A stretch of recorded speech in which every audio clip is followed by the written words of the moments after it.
If you're looking for a job as a teacher, then you're going to need a strong teacher CV. This will ensure that you get noticed by recruiters and you land interviews for the jobs that you want. In this video, I'm going to run you through a very simple process of how to write your own teacher CV, and I'm going to share some real life teacher CV examples with you. If you're not already subscribed to the channel but you are job searching at the moment, make sure you hit the red subscribe button below to get access to all of my job search and CV advice videos. So throughout this guide, I'm going to teach you step by step how to write your own teacher CV that's going to be effective in winning job interviews.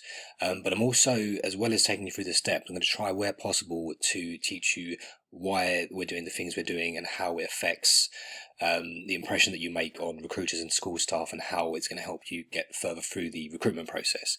So just to give you an overview of what's going to be covered, I'm going to start with the pre-writing research that you need to do. So most people will completely skip this part, but it's really important to know exactly what you need to be writing about in your CV. Then I'm going to run you through the structure and format of your CV, so what information needs to go into it, in what order, and how do you present it in a way that's nice and easy for people to read. Then I'm going to run through each section. So we're going to start with name and contact details at the top using an example CV. We're going to look at the CV profile, or the personal statement, which is the intro paragraph at the top. Then we're going to look at work experience, so your jobs and how you structure each role within the CV. Then we're going to look at your educational qualifications, and then the optional section of your hobbies and interests. So we're going to start by looking at your pre-writing research. Now, this is an area that a lot of candidates just simply don't bother with, but it's really, really important. So most people will begin writing their CV by simply opening up the document and just start thinking about what they do in their job and what they think is important. And yes, you're probably going to have a good idea of your industry, but if you write your CV that way, you're basing it on guesswork. It's just assumptions. So what you need to do to build a good picture of the kind of skills that are being looked for in your industry, really simple. Just head over to one of the big job sites. I'm using CV Library here, but you can use any of the major ones or some of the more niche teacher websites if you like. Put in a specific search of the kind of jobs you want. It's important to be specific, because if you just write teacher, you're going to get lots of different types of jobs, and you want to, when you're writing your CV, you want to be sort of laser targeted, and make sure you are really ticking all the boxes you can for the type of jobs that you want to go for. So run a search for the kind of jobs you're looking for. So I've just done Key Stage 2 primary teacher here in London, and obviously you'll get lots of relevant jobs come up. And if we click on this one here, there's a lot of information here, so that's giving us a lot of info on the types of skills, experience and knowledge that these employers are looking for. So if we just have a look down here, some of the stuff they're looking for: Key Stage 2, SATs experience, class size of up to 25, qualified teacher status. So if you run through enough of these, you can start to build a picture of the skills that are really in demand on the market. So go through as many as you can and build up a list of the most important skills that keep reappearing, and then based on that you can build a picture of the type of candidate that's really in demand, and you can look to include as many of those terms as you can when it comes to actually writing your CV, and that way you're basing your CV writing on facts rather than just guesswork. So if we start by looking at structure and format of your CV. Now, if you look on the right here, you'll see a typical teacher CV. This should give you a good idea of how the finished product should look, how it's laid out, and the kind of information that it includes. So in order to achieve this, start off by using a word processor like Microsoft Word. So ideally I would say use Microsoft Word, but it is obviously a paid program. If you want a free alternative, you can use Google Docs, which you can just use online via Google. I'll put a link to that in the description. But basically these programs allow you to do everything you need in terms of design and format for a CV, and they're also widely accepted by most recruitment agencies and schools, so that you know that your CV is going to be able to be read by the person on the other end. Secondly, just keep it simple. White background, black text, very, very simple plain text, doesn't need to be too fancy. The key issue really is that both teaching staff and recruiters see a lot of CVs, and they're just, all they want to do is find the best person for the job. So just keep it nice and easy for them to read. Some people have a tendency to overcomplicate things, put in lots of crazy colors and design features, but really all that does is distract from the content, and it makes it harder for people to read the CV. So to just keep it nice and simple. Use plenty of breaks, borders and bold headings. So as you can see, this CV here, it's nice and easy to sort of jump around and navigate it. If you want to find the career summary, you can. If you want to find the profile, you can, because it's all very clearly laid out with big bold headings. So you want to try to achieve something similar with your own CV to make it easy for recruiters and school staff to navigate. Then again, for ease of reading, you want to try and break up the text as much as you can. So bullet points obviously work very well, and short, sharp paragraphs as well. Whatever you do, don't write big chunky paragraphs, because they are a reader's worst nightmare. They'll put people off and they won't read all of the information there. They certainly won't take it in. So it will mean that information you're trying to get across will be missed. Keep it to around 2 pages in length.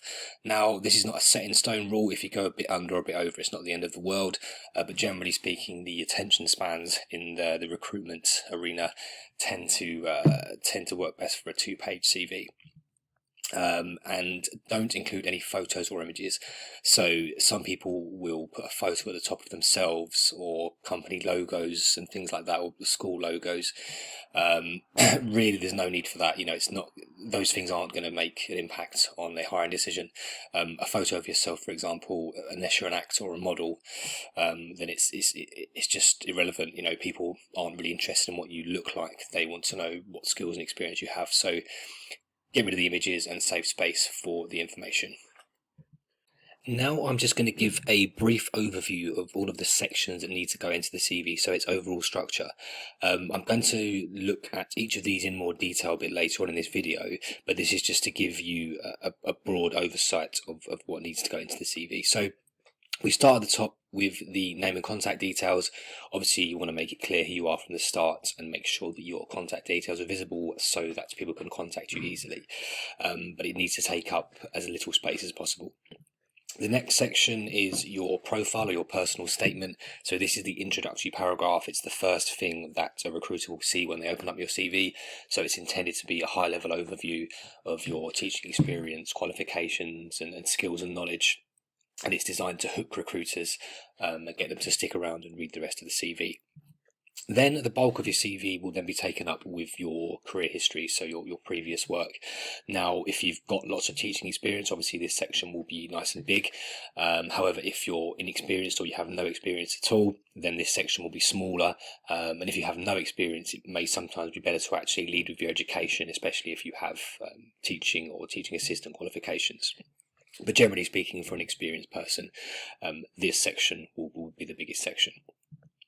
Then we have your education section. So this is where you'll list all of your qualifications. So obviously teaching qualifications will be paramount, but you can also put in things like GCSEs, A-levels, depending on your level of seniority.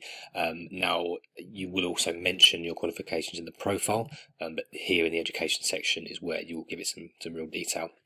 And then underneath that, an optional section is your hobbies and interests. So often these won't have a massive impact on most hiring decisions within schools, especially if you're an experienced candidate. Often your interests and hobbies won't be that relevant. But if you're a junior candidate, somebody who's perhaps just left school, university, and you don't have much in the way of work experience, then sometimes your hobbies can be included to show off skills that you might not have had from your previous work experience. Now I'm going to take a bit more of a detailed look at each section of the CV, starting with the name and contact details section. Now, this is obviously a very simple part of the CV, but it's worth talking about it a little bit because I still see a lot of people getting this wrong. Now, obviously, you want to make it very easy for people to contact you, so it's essential you have your details at the top of the CV, but you don't want to take up too much space with this section. As I said before, you've got limited space on the CV, so you want to try and save the bulk of the CV for details around your skills, experience, and your general suitability for the roles you're applying for. So try and tuck this up into the top right corner as much as you can. Obviously head of your full name and also add a professional title. So obviously here, really simple, we've just added primary teacher to this one. And all that does is it just sort of sets the tone for the CV, so that when a recruiter or a head teacher opens up that CV, straight away they see the term primary teacher, and just kind of subconsciously switches their minds to think, right, we might have a suitable candidate here if they're looking for primary teachers. So, again, it should be tailored towards obviously the research you've done beforehand around the jobs you're applying for, and it just sets the tone for the CV. And the details you want to add, the only three things you really need to add are your telephone number, your general location, and your email address. That's really all that's needed, because you want to let the recruiter or hiring manager know, roughly where you're based, just to make sure that you're in the right area for the job. And you also want to make sure that they can call you or email you. And if you've got a LinkedIn profile, you can also add that as well, but it's not essential. Do not add things like your full address, date of birth, or marital status, or anything like that. Those things are just not required at this stage of the application. You may be asked for some of those things later on down the line, but if you're adding them to your CV, you're just wasting a lot of space. Your CV profile or personal statement is the introductory paragraph that sits at the top of your CV. It's one of the most important parts of the CV, because it's often the very first thing that will be seen when the CV is opened by a recruiter or a hiring manager. So it needs to grab their attention and convince them to read on. So a few tips before I go into the content you should put into the profile. Keep it short and sharp. So, as I said, limited attention spans of recruiters and hiring managers, and they're often flicking through tons and tons of CVs. So keep this nice and short so that you can get your message across quickly and quickly persuade them to read the rest of the CV where you have more of the detail. Keep it high level. So, this is not the point to go into detail and sort of ramble on. This needs to be short and sharp and get the message across quickly. And sell yourself. It's no time to be modest here. You need to get across your selling points and really sort of explain to people why it's worth reading your CV. And obviously you need to tailor it towards your target jobs. So, if you're looking for secondary English jobs, you need to be talking about skills, experience, and knowledge that are relevant to those particular jobs. If you're not doing that in the profile, then you're going to lose people straight away. And avoid using cliches. So things like, I'm a hardworking team player, or I'm motivated, I'm enthusiastic, it's probably all very true, but, people have heard those terms thousands of times, and, they're hard to prove, they're a bit intangible. So stick to the hard facts and skills and experience and things like that. So what sort of information should you be including within your CV profile if you want to make sure it's getting noticed by recruiters and it's persuading them to read the rest of your CV? So in summary, it needs to be sort of like an elevator pitch for your service as a teacher to kind of, prove the sort of skills and experience that you bring to the role. So typical things you should include are teaching qualifications. Now, if you are applying for teaching roles within the UK, then you need to have a teaching degree. So that's obviously a vital element that you've got to include in the profile and make sure it's seen. So make sure it's prominent. Also your subject and curriculum knowledge. So, whatever you specialise in, make it clear so that people know exactly what you can deliver. So whether that's Key Stage 1 and Key Stage 2, or whether it's maths and English, make sure that people understand where your specialisms lie. Where you've taught, so maybe you've taught solely in private schools, maybe you're a primary specialist, maybe you've taught in colleges, universities. Again, that is crucial that you let people understand where you've got the experience. Age groups you've taught, so within education, obviously age groups are very important. So have you taught primary level, secondary level, further education? Your out of class responsibilities. So especially if you're going for leadership type roles, it's important to let people know what you do out of the classroom as well. So perhaps you're head of year, or perhaps you organise activities for the sports department. It just goes a little way to showing people the kind of extra you put in, and where you can be useful outside of the classroom. And be picky with what you're putting in here. So again, if we remember back to the pre-CV writing research you did, think about what are your target schools looking for, what do they want to see in a candidate, and make sure you're only putting the most relevant things into this CV profile.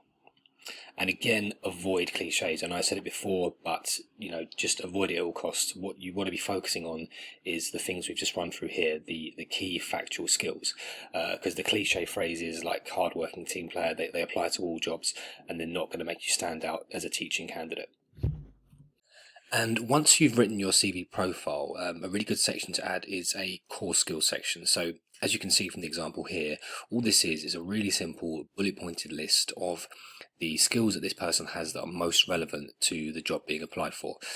So the effect this has is that when your CV is opened by a recruiter, they can see within seconds that you've got a lot of the right skills for this job, which is obviously going to excite them and make them a bit more keen to read through the CV and probably contact you. So all you've got to do is essentially highlight the most in-demand skills in this section, bullet point them, space them out nicely. And another good point about this section is it's really easy to tailor. So if you're applying for lots of jobs one evening, they're obviously all going to be very similar, but each one might have slight differences. So when you're applying for those jobs, it just takes you a couple of seconds to go in and tweak these points to make sure they closely match each job you're applying for. And then every application you make is just going to be that little bit more relevant, that little bit more better. It's going to help you to get more interviews, essentially. So underneath your profile and core skills section, generally speaking, if you're an experienced teacher or teaching assistant, then you will want to then carry on the CV with your career history, so your previous work or your current work. Now, the best way to do this is to start with your most recent role, work your way backwards down the CV to your oldest or older roles. You want to put plenty of detail in recent roles and less detail in older roles. Now, the reason you do this is because most recruiters and school staff are going to be interested in what you're doing now or what you've been doing in the last couple of years. They're not going to be so interested in what you did 5-10 years ago, and it's probably going to be less relevant anyway. So that's why you want to bulk up the detail in the recent roles. And older roles you can cut down to short summaries. If you've got really, really old and irrelevant roles, for example, like a paper round you did 20 years ago, you can obviously completely omit that from the CV. Now, the exceptions to working things this way is if you have no experience or you have no relevant experience. So let's say, for example, you've been working in a retail role and you want to make the move over into to becoming a teaching assistant. You've taken a course recently, so you've done a TA course, but you have no experience, then it would make more sense in this instance to actually lead with your education rather than lead with your career, because your career is not as relevant as the course that you've recently done. But what I also would say is try to get some experience through voluntary work. So in any line of work, not just teaching, experience is vital. And even if you can just reach out to some local schools, get a day or two doing some voluntary work, that will make all the difference, because you can put that at the top of the CV, and you can prove you've got some real life experience and draw out some of the skills you've got there. And another thing to add is, when you're writing about your roles, whether you're experienced or not, you need to be selective about what you're putting in there and only draw out, the most relevant skills for the roles you're applying for. Once you start writing your work experience, it's important that you structure your roles correctly. It's important because you need to make sure that recruiters can actually read the descriptions properly, they can find the information they need, and that the information is nice and digestible. If you just write big paragraphs, then it's going to be hard for people to read them, it's going to put people off, and no one's going to be able to find the information they actually need to be able to assess how suitable you are for the roles. So just using this example of a primary school teacher here, start with a bold heading, just saying the dates that you were employed for, the name of the school or organisation, and what your title was there. So nice and simple, and just breaks the page up as well. The first thing you'll need to do is then write an outline of the role. So this is just a high level summary. So talking about things like, what's the kind of school you're working for, what class or classes are you working within, what's the overall goal of the job that you do there. And then the bulk of the role description should be taken up by bullet points of your responsibilities. So this is where you'll list all of your activities that are relevant to the roles you're applying for. where you really show the work that you put in, and also, some of the results that you achieve as well. Talk about the people you interact with, how you deliver your lessons, how you track progress, some of the out of class duties you do, and also any tools or framework used, especially if they are industry recognized tools and frameworks, because people will be looking for those when they're scanning through the CVs. And then what it's really important to do, if you can, is to add some achievement to the bottom of the role. So, really, when you're describing the work you do, obviously the input that goes into it, the skills and the activities that go into it are great. But what people are really looking for is what's the impact you made. And you show that by adding achievements. So these are really impressive results that you've achieved that have had an impact on either the school as a whole or your pupils, or perhaps your colleagues as well. So, for a teacher, these are going to be things like exam results, cost savings, process improvements, and where you can, try to quantify them. So, adding numbers really shows the scale of what you've done. So, perhaps you've saved £1,000 from the budget in 1 month, or maybe you've improved exam results by 10%. That gives people a real tangible idea of the impact you've made within the job. Towards the end of your CV, you want to add your education and qualifications. So this is a really simple section. It's just a case of listing your qualifications. You want to try and keep it relevant. So obviously, your teaching qualifications are going to be the most important here. If you've got lots of different qualifications going back plenty of years, then you can omit some of the less relevant ones. If you're experienced, then you want to keep this section nice and brief, because the focus will be on your work experience. When it comes to recruiters reading the CV, they're not going to want lots of detail in the education section.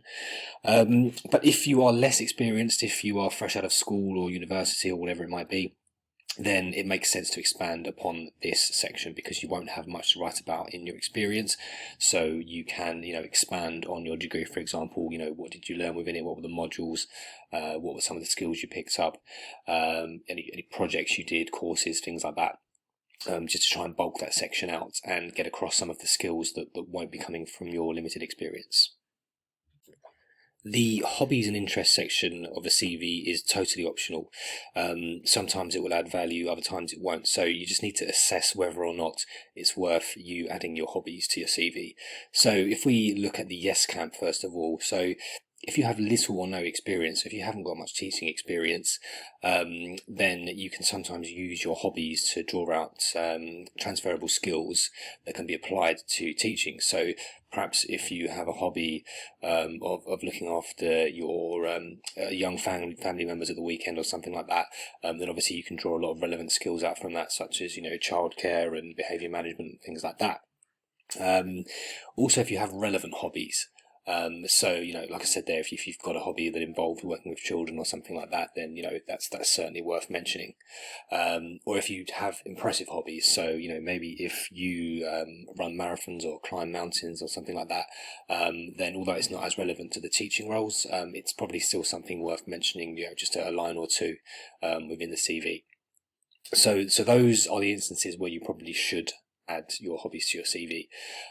However, if you have plenty of experience, if you're a teacher with 20 years of experience, there's probably not much point in adding your hobbies, because people are going to look at the CV, they're going to go through the experience, and that's what they're going to be interested in. So there's probably no point in wasting space with your hobbies.